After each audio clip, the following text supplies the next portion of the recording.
In order to learn something new, looking at something from a different perspective can shed some light. Today, we're going to see the world through a different lens, specifically with a new look at transformative social and emotional learning. For returning guests, welcome back. And for those who are new here, I'm Andrea Samadi, author and educator with a passion for learning, understanding difficult concepts, and breaking them down so we can all use and apply the most current research to improve our productivity and results in our schools, our sports environments, and modern workplaces. On today's episode number 222, we're going to look at social and emotional learning through a different lens with the work of Jason Littlefield and Erec Smith from Empowered Humanity, whose work established in 2017 to provide educators, students, and communities with a framework for life, leadership, and learning, focuses on fortifying the individual and increasing societal cooperation with a valued-centered identity, human dignity, disrupting mindsets of fear, judgment with inquiry and compassion. They believe that this framework fills a gap that we need at this moment to inspire us to empower humanity and affect the well-being of future generations in profound ways. And it's up to us to make this shift.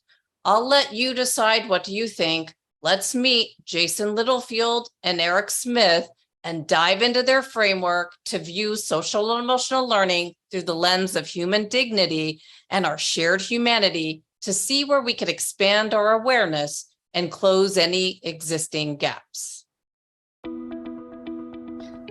So today I want to welcome Jason and Erec. I want to thank you both for coming on the podcast today. And Jason, you were my entry point when I saw your email and I noticed how long you worked as an SEL specialist. I thought there must be something you noticed was missing with the way SEL was being implemented in our schools. And like we said in our email correspondence, your vision to empower humanity and affect the well-being of future generations in profound ways is important and timely. So welcome both of you, Jason and Erec. Thanks for having us. Thank you. Now, before we begin with our questions to dive into this topic, I've got to tell you both that I was a bit nervous to do this interview, and mostly because it's a topic that I've not yet covered on this podcast. And I know it's important, but before this interview, I was actually listening to one of my mentors, Dr. Jeff Rose, and he's a former superintendent from Atlanta, Georgia. And he was covering the topic of equity-based leadership on his most recent podcast. And he had a guest, Joshua Starr, and he just wrote this book, Equity-Based Leadership, Leveraging Complexity to Transform School Systems. And he mentioned that equity and social justice are an integral part of any school system's agenda. So can we begin here and have you both share what drew you to create a new framework to look at SEL through the lens of human dignity and our shared humanity? And how does this relate to equity-based transformation strategies? I can go first, if you don't mind. I saw egregious disempowerment in my field that was being called empowerment, right? And when I inquired into why this was happening, the response was one you would get from people who aren't emotionally intelligent. Now, let me explain what I mean by that. They felt that way because they haven't been exposed to traditional social emotional learning, which we'll get into a little bit later on. So I wanted to do something about that. And also, I mean, the response to me was to my inquiry was so, not civil, right? That I realized that, okay, that was a straw that broke the camel's back. It was by no means the first straw, right? But at that point, and this was 3 years ago, 2019, at that point, I said, okay, I have to try to look into this and do something about it. And through that research and legwork, I arrived at the idea of empowerment theory, and I was fortunate enough to meet Jason, who had similar goals in mind. So what I want to do is make sure that whether we're doing anti-racism or anything else, we do it in an empowering way. And we do it in a way that doesn't smack of blatant illiberalism, which we'll also get into a little bit today. There is definitely an attack on classical liberal values, and there's definitely an attack. There's a war on individuality, right? And I really don't like that, because my nightmare is having my individuality erased to be a part of a group. That's my nightmare. There's also the nightmare of several people in Russia in the 20th century and other places, but that's a bit of a stretch. We don't have to do that. So that's where I am with this. And I think something that's really worth noting, I heard Eric mention the year 2019. Eric and I didn't start working together until last summer. And Eric is a rhetorician in Pennsylvania, and I was a social and emotional learning specialist in Texas. So we're completely different fields, completely different professions, and obviously there are some differences in our outwardly stereotyped identity markers, but we were experiencing kind of the same thing. And when I heard you mention equity and social justice, a part of what was that quote? So equity and social justice are an integral part of any school system's agenda, from Joshua Starr, from his most recent book. So what I noticed, and I was an SEL specialist from 2014 until 2021. And around 2017, the idea of equity and social justice started coming into the trainings, coming into the literature. And I noticed that they were presented, their philosophical basis was collectivist political ideology, collectivist political purposes, which, as Eric explained, is simply just a direct attack on classical liberalism, an attack on the individual themselves. And I noticed that every time there's a push for this new ideology, it's detrimental to social and emotional well-being. So that was what really got me thinking, like, oh wow, there is nothing like this existing in the world, and what we're doing now through social and emotional learning practices and thought is detrimental to our social emotional well-being for the sheer purpose of a political objective. So I felt it was necessary for the now and the rest of our human existence and our species to have a set of attitudes and practices that cultivate what is best within us and tamp down those, we'll talk about those inclinations for prejudice, aggression, and cruelty. Because the collectivist, ultimately that philosophy believes that the reason why there is injustice and the reason why there is human harm is because of the individual and individual autonomy. So I was like, well, what if we developed a framework that cultivated what is best within us and tamped down those things within us that do cause each other to do harm, so that maybe ultimately we can preserve the Enlightenment classical liberal framework. Maybe we can use that framework that has advanced our species more than any other framework. Maybe we can continue using that framework in the 21st century. Got it. So can we look at your framework? You've got your 3 pathways of practice and your 3 attitudes. And can you make it really clear what's wrong with the old way versus what you see needs to change? Sure.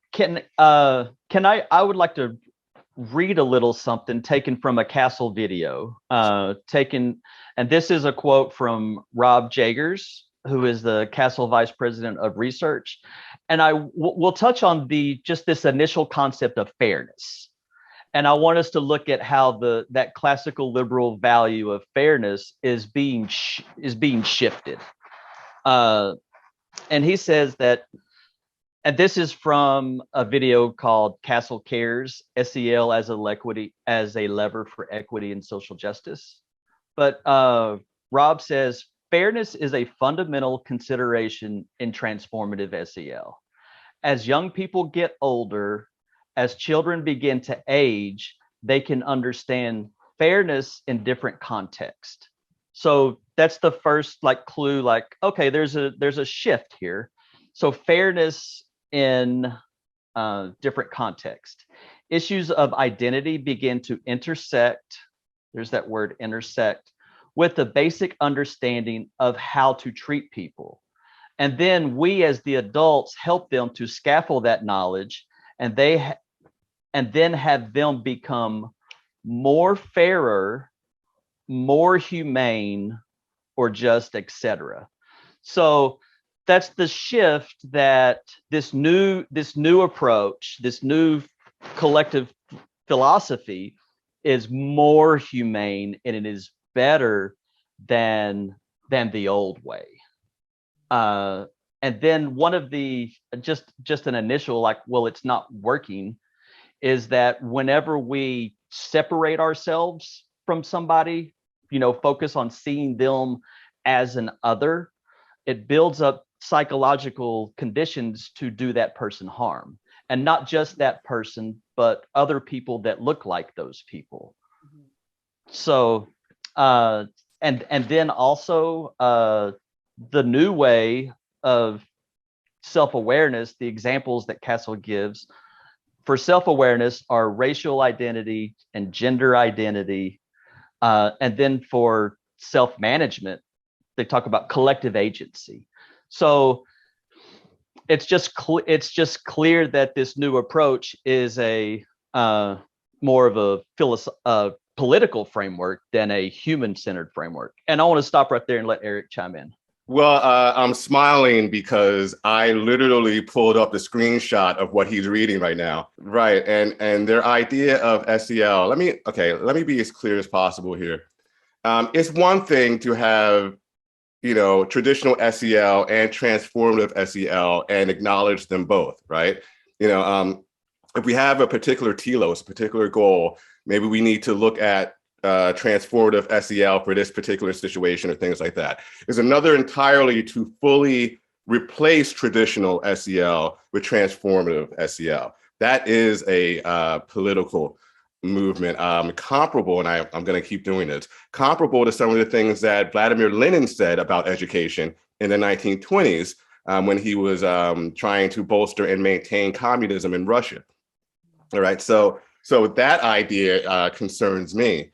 But let's talk about what Jason just brought up with the social awareness and self-awareness and things like that. Those are the main components of emotional intelligence, which are the main components of empowerment theory, right? So what empowerment theory is supposed to do, we call it empowered humanity theory because we want to emphasize humanity as opposed to racial groups and things like that.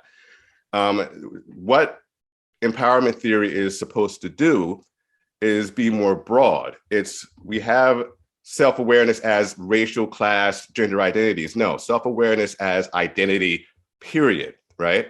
As knowing who you are as a person. If you want to focus on race, class, and gendered identities, it's a free country so far. You can do that.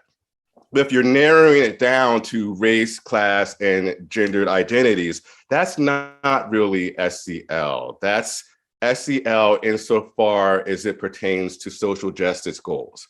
Not that social justice goals are inherently bad, they are not. But SEL is so much more than that. And when you narrow it down to something like that, and you dismiss the traditional SEL, that is definitely a political endeavor. Self-management as collective agency. That's literally the opposite of self, right? Maybe social awareness. Self-management is about self-management, not collective management and agency. So this is what this isn't even SEL, right? It's something else, but they're using the label to, sell it, SEL it, so to speak. Yeah. So yeah. And one of the new concepts of social awareness, Castle gives the example of belonging. I know I can speak to the fact that if you don't believe in the new approach, then you don't belong. And we can get into that, but that's something that I have experienced. So when I see transformative SEL and belonging, my experience with myself and with others reveals that the only true sense of belonging is if you agree with the new ideological approach. Right. I'm glad you brought that up, Jason, because it really drives home the major issue. Well, one of the major issues with transformative SEL, right? It's only social awareness insofar as it follows a particular ideology of social justice.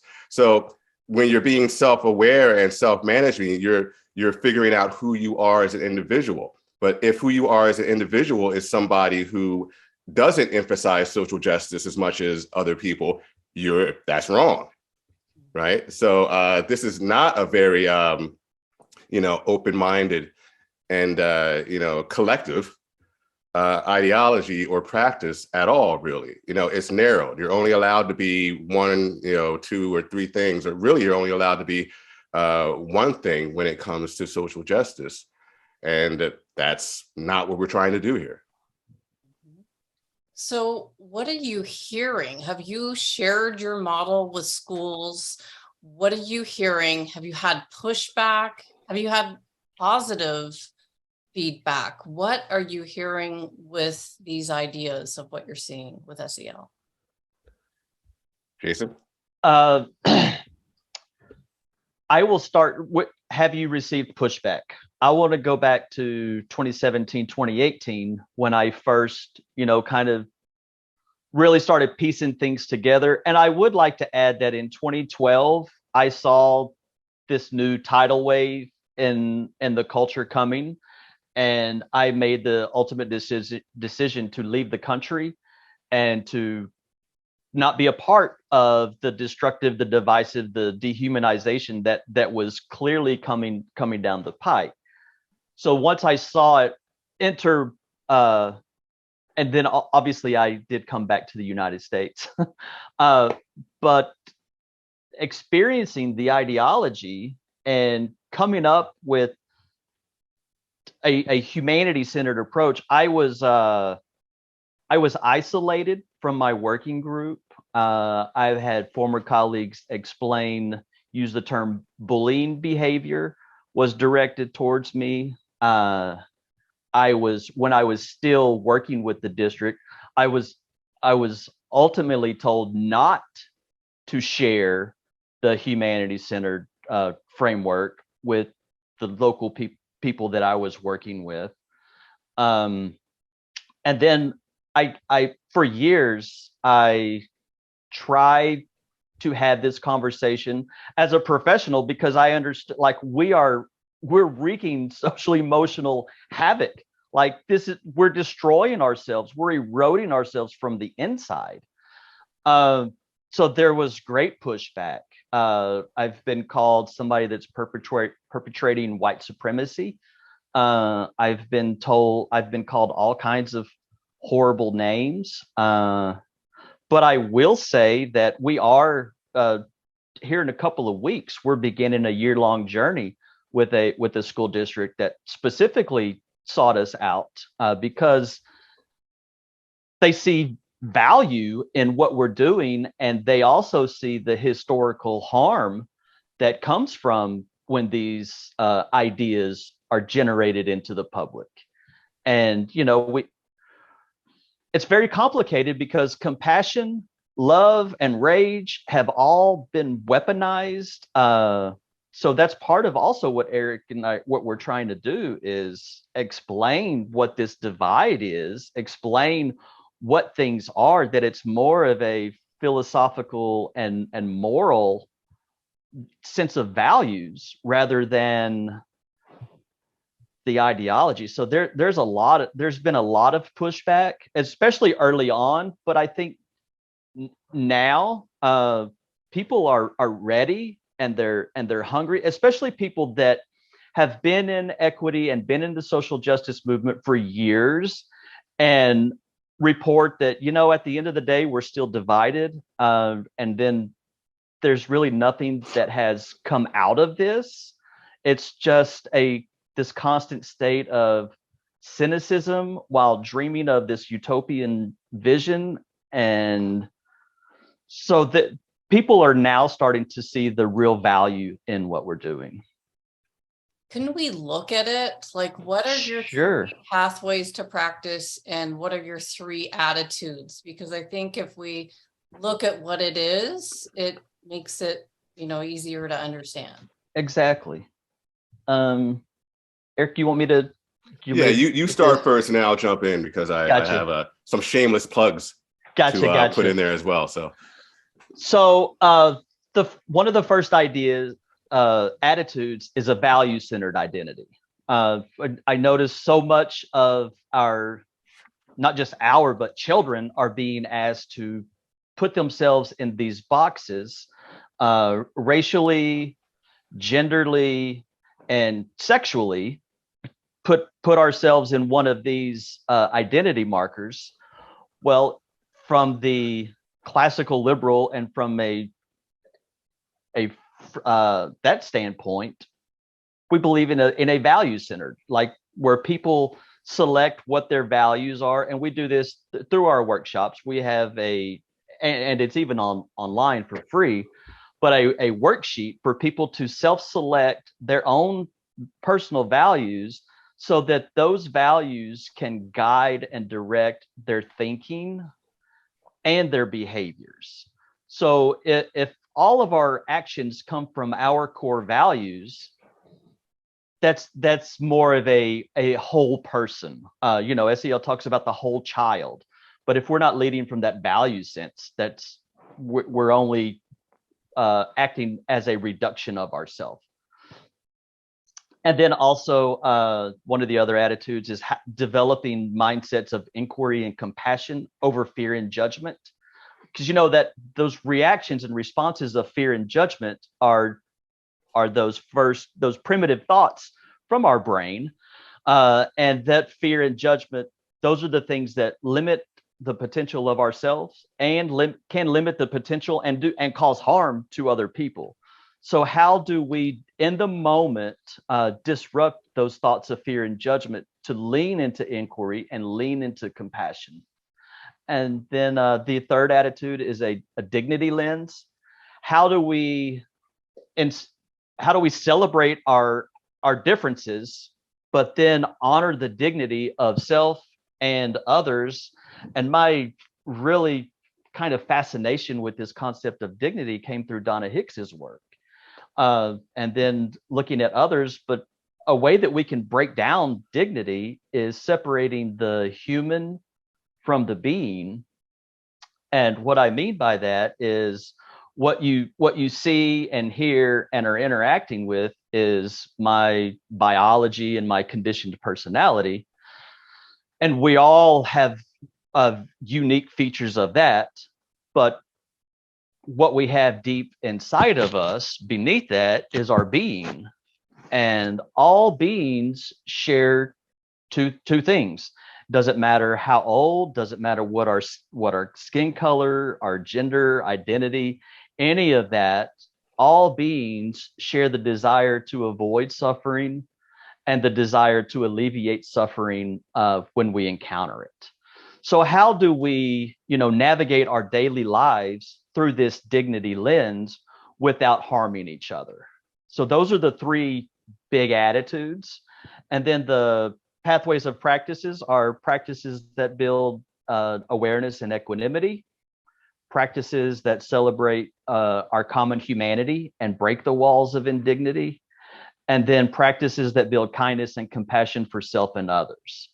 So if we think about those three attitudes and three pathways of practice, combining with the concept of neuroplasticity, that we become what we practice on a neurological basis, if we are practicing these 6 attitudes and practices in real time, every day, throughout the day, throughout our lifetime, then we're building, that's where the empowered humanity theory comes from, because the theory behind it is if we can all practice these things throughout our lifetimes, then our humanity will be empowered in a way that we have not yet before in our multiple thousand-year history. Got it. And Eric, what can you add? Well, I can add that I too recognize the importance of dignity in all of this. In my latest book, there's a shameless plug, The Lure of Disempowerment. I identify dignity, or a lack thereof, as a major motivation for a lot of contemporary social justice.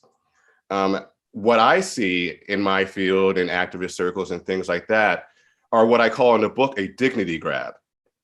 And what I mean by that is these are people who do not feel sufficiently dignified, right? And are doing what they can to acquire that dignity.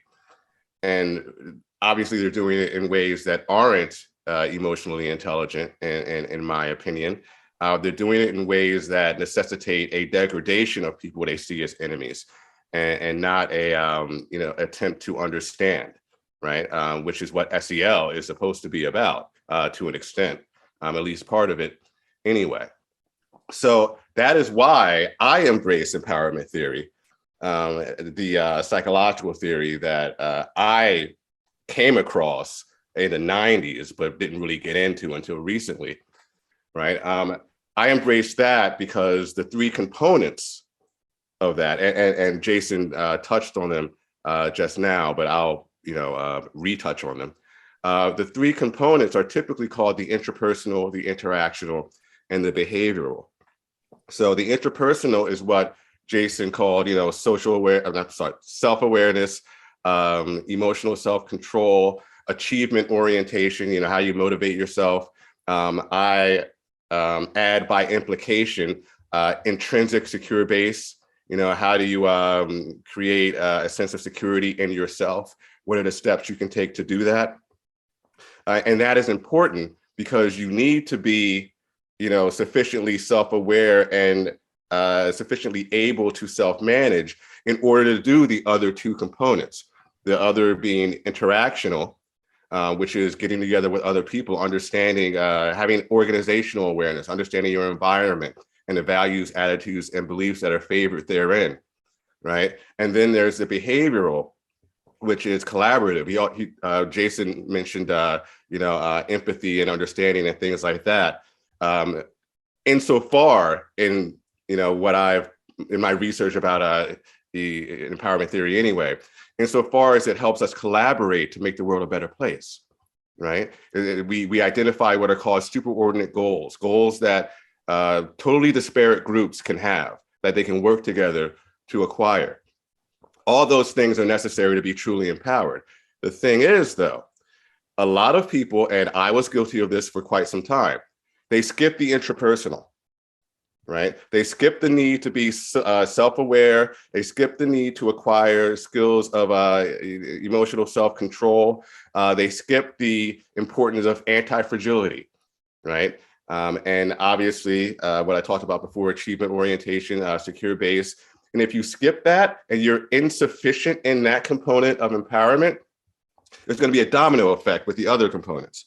So now when you enter into other spaces, you do what Jonathan Haidt and Greg Lucano call cognitive distortions, right? You're mind reading now. You're projecting something traumatic that happened to you onto a space that has nothing to do with it, right? You're not even aware of that because you're not self-aware enough to do that.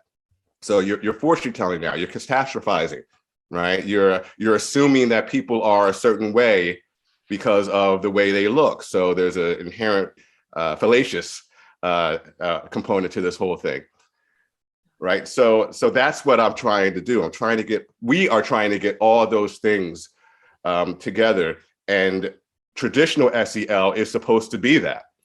Unfortunately, as we already talked about, transformative SEL does all of that, well, most of that, insofar as it applies to social justice. And the social awareness, well, the self-awareness and self-management is really, here's your group identity. And if you abide by that, now you're self-aware, which is not the case at all. So that's what I have to say about that. I'm going to stop before I really start to ramble. So what would be some entry points for people who want to incorporate your framework? I would say that the first entry point is to examine basically the first principle belief regarding the concept of the individual. If schools, businesses ultimately believe that the individual is the moral and political center of society, and that every single person should have honor, dignity, and worth, then our framework is for that organization. If you believe that ultimately, the individual is the source of injustice and the source of harm, and that if we can erode individual autonomy and sovereignty and get rid of the Enlightenment liberalism society, then transformative SEL and the kind of new way of DEI and anti-racism, that is the model for those organizations. Got it. And so for people who want to learn more, they would go to empoweredpathways.org and just reach out to you. How would you work with the school? In what capacity? Absolutely. We do simple, a 1-day workshop. We'll do a 2-day workshop, or we will offer continued coaching and consulting throughout a school year, or even multiple school years, working on embedding the 6 ideas and practices of empowered humanity theory, have it representative in policy, have it representative in how we are interacting with our staff, how we're interacting with students, and how we're working together as professional colleagues. Perfect. And you did mention you have another workshop that's coming up that you wanted to promote. What is that? Yes, we do have a workshop that we're doing July 18th in Arlington, and that is, we're calling it Fourth Wave Anti-Racism, really addressing, those psychological, the core root of racism, which is the, all humans have that capacity, that in-group bias preference, and then the capacity for prejudice, aggression, and cruelty. And the more that we focus on othering people, we strengthen those capacities. So we've noticed that modern day anti-racism, how it is actually cultivating racism, and it's cultivating dehumanization. So we are advancing that conversation. We are working to rid the world of racism and of hatred and of those bigoted reactions. We don't believe that the key to ending racism and the key to ending human harm is getting rid of their autonomy. I want to thank you, Jason and Erec, for your deep thought on this topic of taking SEL and looking at it through a new lens. And can you finish my sentence of how you want to look at SEL through a new lens with your framework? I would like to, I guess, kind of focus on this idea of pushback versus pulling in. The way that SEL is gone and the way that anti-racism and modern day diversity, equity, and inclusion has gone, it views these ideas that Eric and I were pushing forth as bad and as wrong think. So if those that are questioning these ideas, we're seen as pushing back.